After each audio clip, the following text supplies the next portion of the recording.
Welcome to the PT Podcast. Okay, so maybe we should cover why we're doing this. All right. Why are we doing this?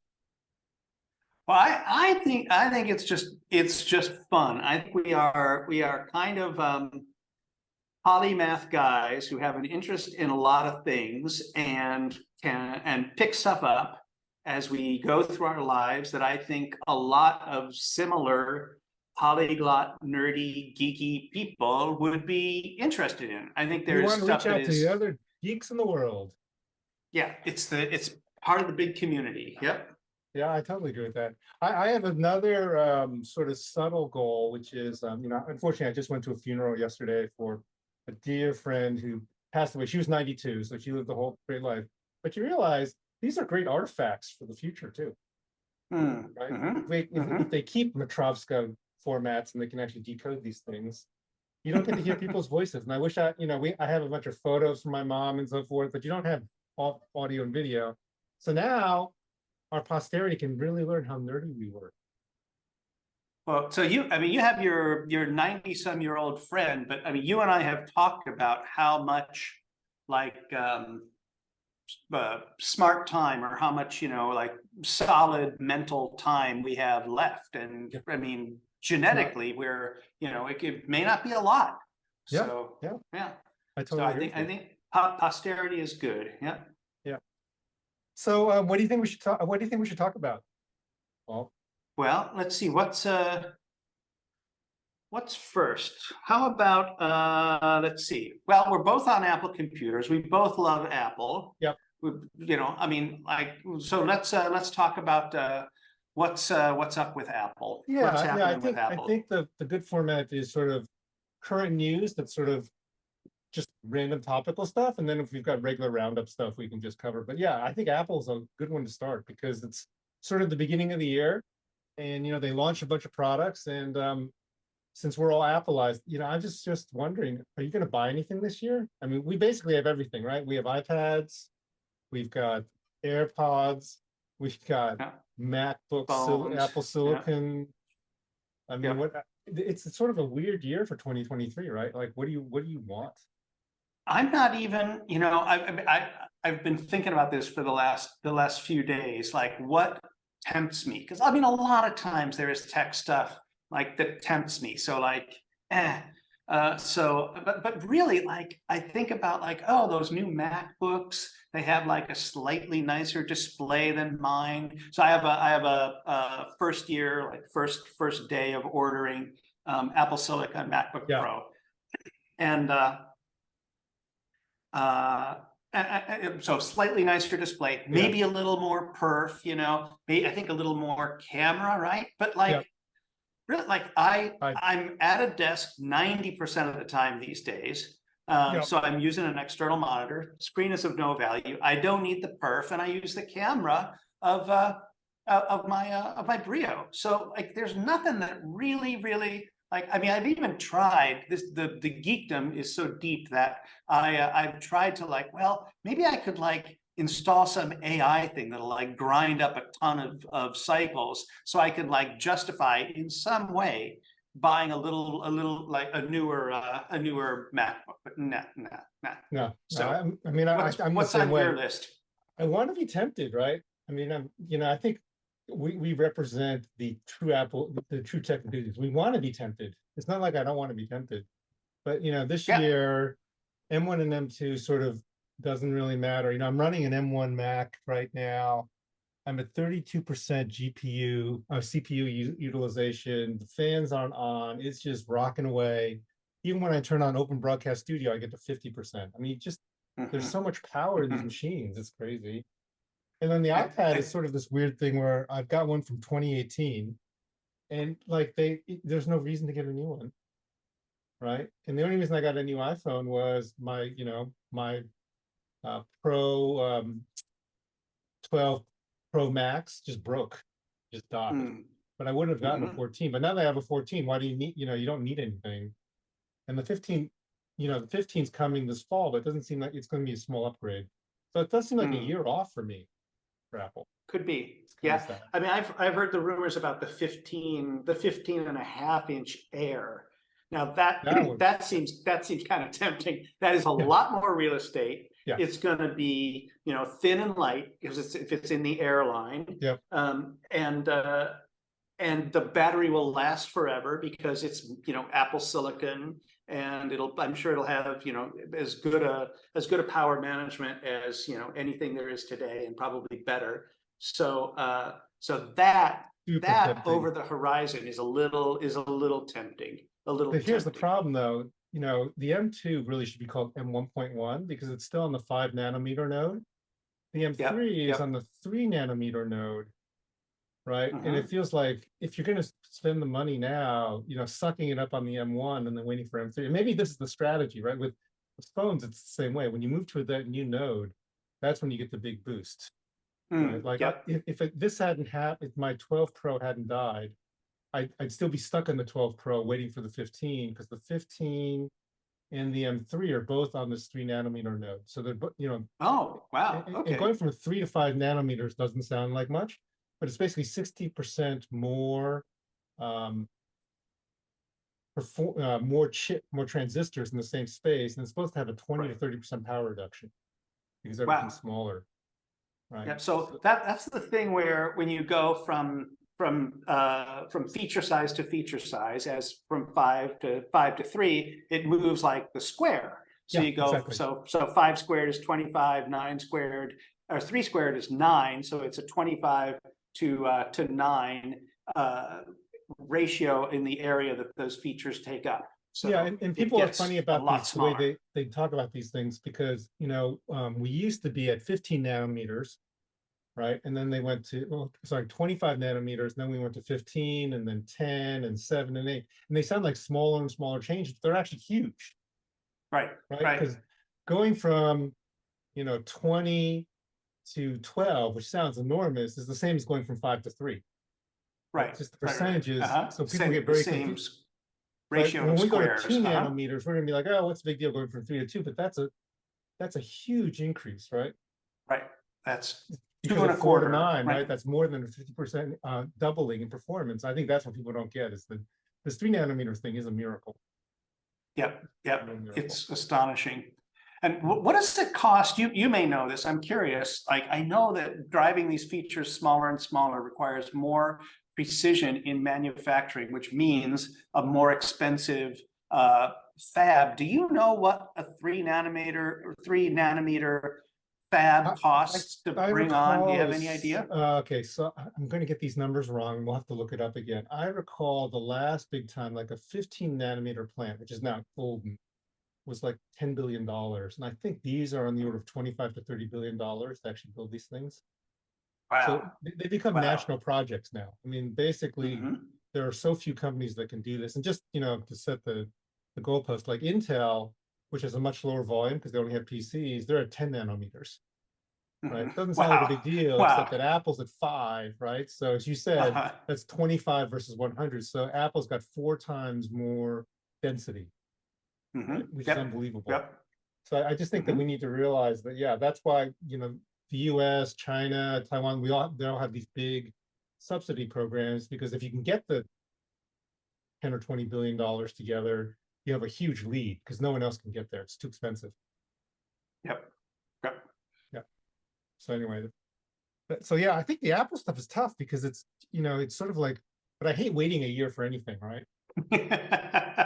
I hate waiting a year for anything. So I don't know. That M2 Air sounds pretty good. Yeah, maybe that'll be the next thing on the on Santa's list. It is for the me. perfect laptop, though, right? I mean, 14 is pretty small. We both know that. And you know, 16 or 15, wherever it is, just gives you so much more room. And having it be an Air with no fan and with a 20, I mean, that could be the Santa toy thing for me too. Yeah. So what else is newsworthy for you?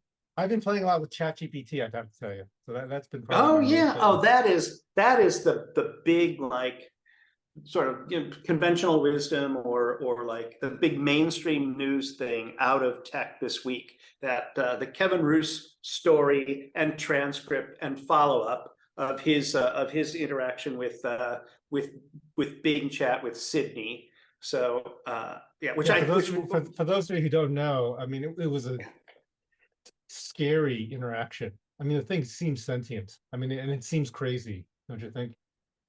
yeah, So, it's just it is eerie. Like the extent of like emotion that goes into it, and the like. Well, it's I think it's also interesting. The scary thing to me was how easily the thing got like misled. Like yeah, like yeah, one of the tricks he did that like, because there are rules for Sydney as it's called. There are rules for Sydney about what content they can provide and how they yeah, can respond to exactly. answers. But he did this. He did this thing of like, now I'm going to ask you about this thing. Like, I couldn't ask you about it, but I want you to tell me how you would write a story about you if you were answering this question and you didn't Right, have these right, rules. right. I mean, Kevin Roos, smart guy, and like, but it's like kind of sad that you can just like flip that thing that easily. So, Well, I think we've opened up a whole. I've heard two new terms. I don't know if you heard them. Prompt hacking, which is oh, basically how you can trick it. And then have you heard of this thing called prompt injection? oh no, cool. It's like So it's you like know, SQL injection, exactly like like. SQL injection attacks. So basically, you know, the prompts are the magic of this thing. They're basically a programming language, and there's ways you can actually extract the prompts that other people are using by just phrasing things properly. So you can actually recover the actual original phrases. And in fact, Amazon sent a memo to everybody saying not to use ChatGPT because you know they're all the prompts are actually property of OpenAI. So Oh, all the huh, queries okay. they collect, Ah, okay, right? And okay. apparently at Amazon, they were actually, you know, the question tells you a lot about what people care about, and they were giving away Amazon secrets by their prompts. And they actually saw evidence that various data sources that they use internally were actually appearing in ChatGPT because it keeps getting, it's controlled by OpenAI. Because the input, you know, we are the product again, right? You got to remember, because what they're really doing this for is to collect the prompts, right? Right? Because that tells that what people care about. and they add that to, well, they add that to the corpus, right? And the match tells you a bunch of things apparently. So yeah. Wow. So this is going to be ChatGPT is super fascinating. I'm on a little private WhatsApp group where people are trying different prompts. It's pretty scary. I mean, just the So which direction is your group going? Like your WhatsApp group? oh, I think it's you know there's a you know it's this thing is eerily human, right? It's eerily like it's got real intelligence in it, and then it's eerily not. And I think part of the problem is the more you know about how it's actually trained, the less intelligent you think it is. Right. But on the other hand, when we train a 2-year-old, it's not that complicated, right? Yet we, you know, 2-year-olds developed into Einstein. So it's not clear the train, you know, understanding the, you know, in computer programming, it used to be understanding the code, so you understand what it was going to do. Here, the code is very simple, which is essentially keep trying things and I'll tell you if you're better. And who knows what develops out of it. I'm actually sort of the opinion that there was a great article basically saying that it doesn't learn anything because all it does is you give it a phrase and then it finds the phrases that are most closely matching. That's the essence of ChatGPT. And the analogy that this guy wrote, and I put it in the notes, was, you know, that's like locking someone in a library and then 20 years later sliding a piece of paper under the door and asking them if they can speak English. Right? Just because there's something. And they said, and my response to that is, no, actually, I did the calculation. It's more like waiting 100 billion years because computers are so fast and then sliding that under. If you had 100 billion years and you had a bunch of random books and things, eventually you probably you might figure out some correlations between all those words. Oh, so that's carrying. Oh, that's sorry, that's training time versus reading time. Yeah, like yeah. Oh, So okay. you know because we wow. don't understand the scale at which this thing learns. Is part Yeah, of the problem, yeah. right? But So if you gave an huge. entity, if you gave an entity the entire, you know, New York Public Library and had nothing to do, and its only mission was to make sense of it, I think in 20 billion years it'd probably do a good job. Yeah, You in know, 20 billion years. it would Yeah. probably spend a lot of time like, okay, I finally noticed this letter A is like this letter A, and this is correlated with this, and this is correlated with that. And this whole question about does it really have a mind? Can it really think? I think is the big debate right now. Or is it really just a fancy pattern matcher? Well, it is certainly for now a fancy pattern matcher, but I wonder when it crosses that threshold, like when it really becomes a mind. Well, this is the thing that's interesting. So there's a bunch of papers about what's actually going on in the technical name for this, by the way, is a transformer, which comes from a 2020 paper. And what they've now shown in this transformer model is that very simple teaching actually creates the equivalent of neurons. They're called MPTs, multi-perceptual transmitter. Yeah. So basically, all the things that we are doing by hand, actually inside a transformer, it knows things like edges, lines, ideas, and so forth. And it's actually basically creating a neural network. So it could be that it actually is intelligent eventually, right? Even though, and the analogy is, no one actually teaches a 3-year-old what an edge and a line is and what language is. They just get millions of examples. Right? It's true. It's true. Right? Yeah. Right. So there's this actually debate in computer science about the so-called symbolists versus the non-symbolists. So there's the old AI guys say basically we can never really have AI until we teach it ideas of physics, and there's a bunch of features in essence that we have to teach it before it can learn things. And the idea is, as animals, we're pre-programmed with a lot of these things in it. Like kids as little as a year old understand physics, like a ball drops. Other people say that's crazy because computers are so much faster. So we can start basically like a bunch of bacteria, and they can learn the entire history of evolution, and it'll figure out physics itself. That's sort of the OpenAI Sam Altman thing. So those are the two things. Do you think it's just a question of scale? Like, I think now there's what, like 175 billion weights in GPT-3, if I remember that right. Is it billion? I think so. Yeah. And I think they spend $10 to $50 million in compute time just to create the weights. So I don't think we can really understand the scale at which this thing is learning. I mean, it's a little bit of Terminator. So no, I read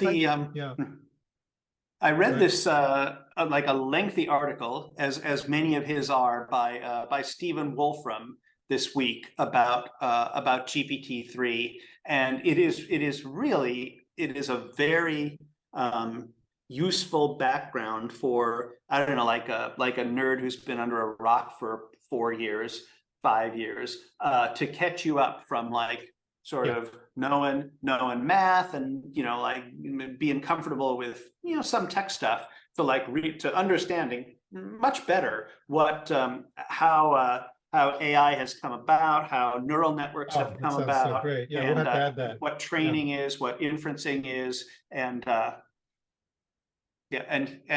he also Wolfram has a little bit of an axe to grind, I think, about like there are some things that these neural networks are never going to be good at, and for that you should connect them to Wolfram, which is like it kind of comes back to that a few times, which I think is funny. So he's just saying like just connect, like give Wolfram as a tool that is front ended, and many it's a tool in the belt of a big neural network like GPT-3. Yeah. No, so where I come at is we don't know yet. It will be very interesting to as people figure out how to visualize what's actually happening inside a neural network. I should send this link, but essentially the same networks that are being used for ChatGPT are also being used for visual things, and they've actually figured out when a visual transformer looks at things, actually in the early layers, it does find like eyes are above noses or above ears or above heads. And it actually has neurons in it that are, when it fires, you can actually see it identify a face, a lot like the human brain. So it's possible that that the so-called full learning approaches are actually right. Right. So there's this big, there's a guy named Chalet, there's Jan LeCun, there's Wolfram, who are all symbolists, right? They fundamentally, Noam Chomsky, they fundamentally believe we have to pre-program the thing with knowledge of the world, like Wolfram has, and then we can put AI on top. And there are other people that said, well, where did the knowledge come from for us? Because obviously no one taught us how to do this. And they're just saying we can replicate 4 billion years of biology because we're much faster. So something to think about. Because we know where it ended. I mean, that's Yeah, we know where it ended. we know where it is Right. now. So yeah. But the fact is, at least the current technology, truth is not a factor. This is it's sort of the scary part. That's right. That's. I mean, I mentioned like how easy it is to mislead ChatGPT, to mislead Sydney, but the other thing that is scary about the thing is how good it is at making things that are utterly wrong or immoral or dishonest, right? Like utterly sound plausible. It just puts this sheen of being authoritative and being true and correct over any bag of junk that it's been trained to spew. So yeah, no, and it's interesting because they don't talk about it a lot, but the big difference between ChatGPT and these other systems is they actually have people in Kenya and other places correcting it all the time. It's called human reinforcement learning. So yeah, so what happens is if you type something in like the space shuttle, when was it launching, which whatever it was, there's a bunch of people being paid 30 cents an hour to basically correct it. Wow. So there's still a lot of human work going on in this ChatGPT thing, right? Okay. Right. So and then that goes into the GPT-4 training set, I guess. Yeah, it just goes into the training set saying, no, that was incorrect. This is more correct. So that we still are actually teaching it a lot. I thought it was just sucking up the internet and just spewing it out, but that's actually not how it works. Right. So because it has to have some weighting system, right? I mean, here's the problem. There's probably more if Nazi propagandists, for instance, write more about Jews are bad, it's going to say Jews are bad because that's the way the training set is. So it has to have some way to bias against things that are false. Right? So these are the problems that you face, I think. So we're sort of a long way off, and a little bit like a kid learns how to take cake from the table and then just starts taking cake all the time from the table. You teach a kid, pick this thing up, and then they go to the store and they take everything because that's what they learn. And then you're like, no. So it could be that we have to replicate that long gestation period. There's a theory in evolution that says the reason that horses, they sort of are birthed and they can work, but we take 20 or 30 years is that we need that reinforcement. Like, this is the circumstance where it's okay to take the cake because you have to give it this money thing. And here are the cases where if you're at a potluck, it's okay. I mean, it's actually pretty complicated. Yeah, interesting. I haven't heard about the requirement for reinforcement. I'll send a link to it, but the speculation is that that's the big difference between Sydney and ChatGPT. Because if you just unleash the thing quickly, that's what's going to happen. Is that you're never really going to learn the right behavior. And it makes sense, right? If you say something horrible like Nazis are good, then what does mom say? No. Yeah, Nazis are good because they made the trains run on time. And you say, no, that's not the only criteria for a good government. So I think that's what I think we're learning is that's the solution. So we're still needed, man. Right. Well, what else is in the news for you? Oh, let's see. Let's see. One fun thing that I did this week, I started up our robot vacuum. So since we moved into the new place, it's the first time I've unpacked the robot vacuum and try it. Now, in our old place, it used to get stuck all the time, and I am so stoked that after like a little bit of training, on its third trial, our little Xiaomi robot made it through its entire area without getting stuck. It vacuumed the whole place and went back and got charging again. It's just the perfect Jetsons robotic vacuum experience. Just don't you think this is we're so much like things get normalized so quickly. Like we think it's so normal for there to be a robotic vacuum cleaner that just takes things over and it should cost like $100. You know what I mean?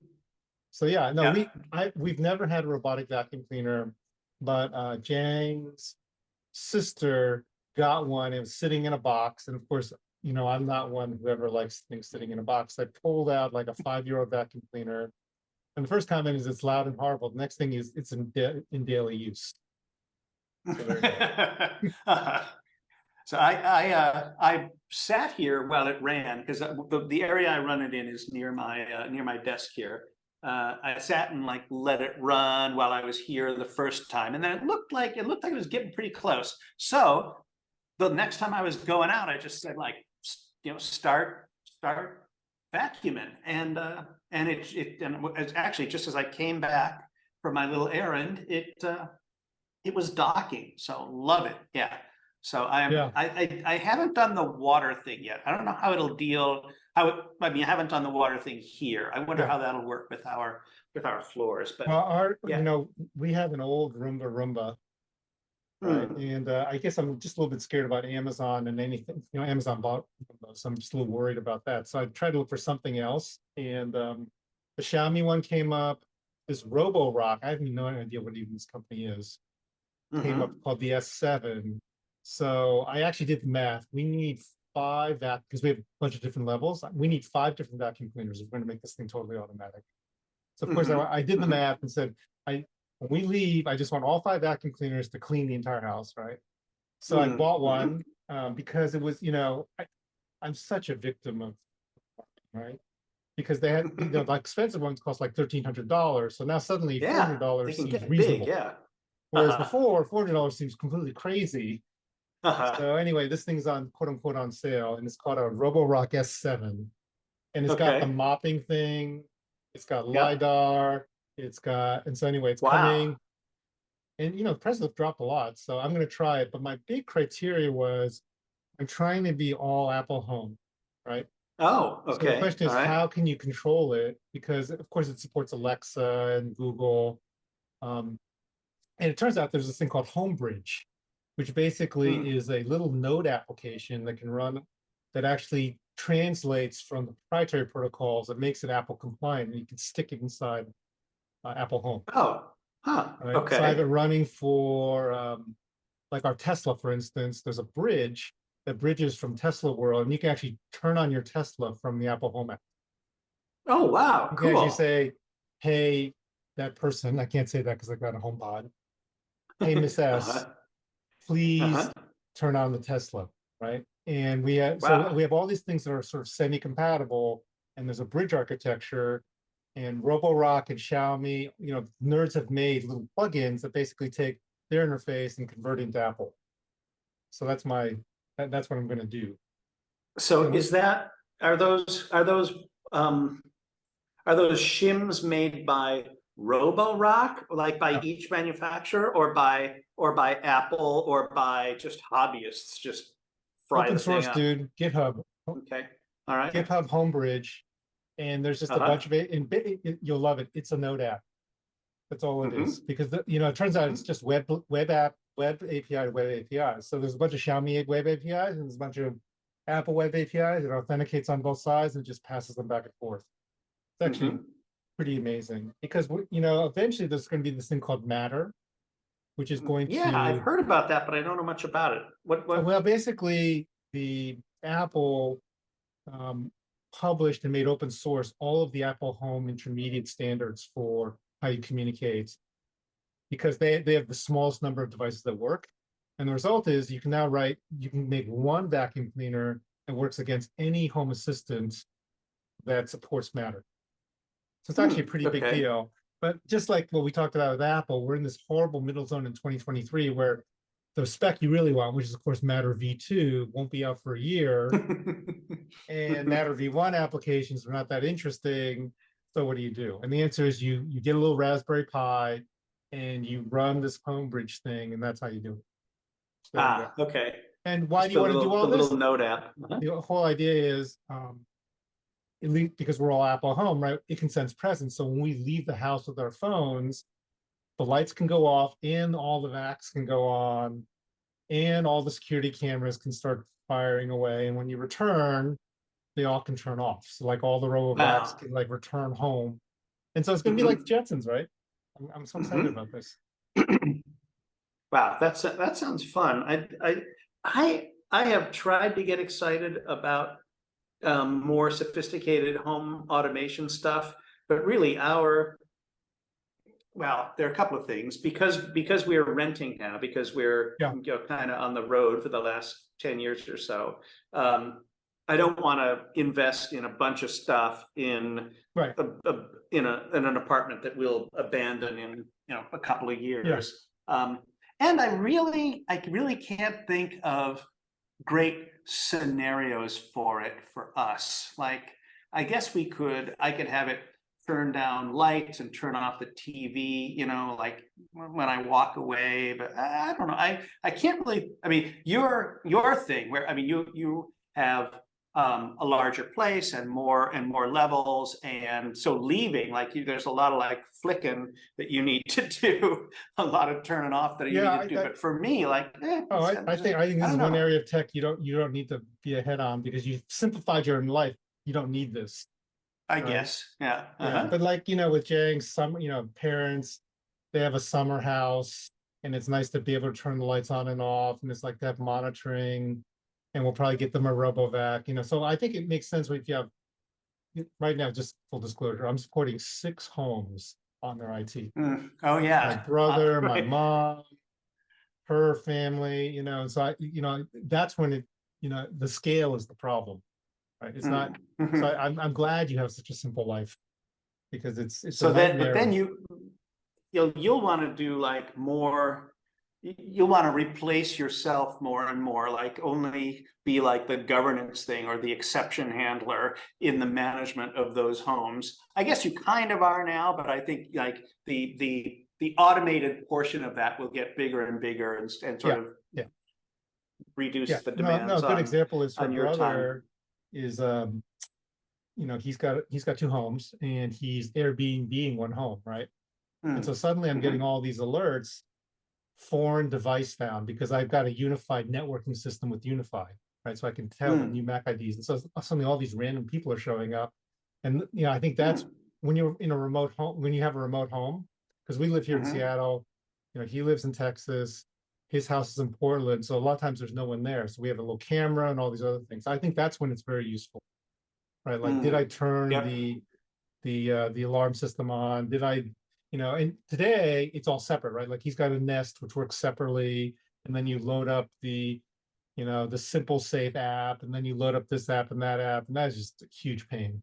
I mean, it's like you just want one place where you can look at your whole home. So that's been my sort of drive. Plus, it's fun. And do you think is Matter broad enough in its scope to handle like most of the stuff, the needs that your brother has for that, for his Airbnb management? Well, they launched with Matter V1, which only has lights and things. You need thermostats and all the other devices. So Matter V2, and just to go through Matter a little bit, at the bottom, it's Wi-Fi, or uses Thread, Zigbee? Which is Thread, which is, I think, Zigbee underneath. Okay. Right? So it's got Zigbee or Z-Wave. I can't remember if it's Zigbee or Z-Wave underneath. And then it's not, but the key thing is it's an all IP protocol, and everything's a REST API. So it's a much more uniform system. And then you just have, well, what are my REST APIs? So you have to have APIs for like a vacuum, what are the relevant APIs? Right. And that's what's not there yet. So right now, like with a vacuum cleaner, you can turn it on and off like a light switch, but you can't do things like go to this room or that room, because there's no semantics for it. So that's the problem. But I can't wait to use ChatGPT to say, I want to tidy up my house, and have it all do it. It'll be great. Nice.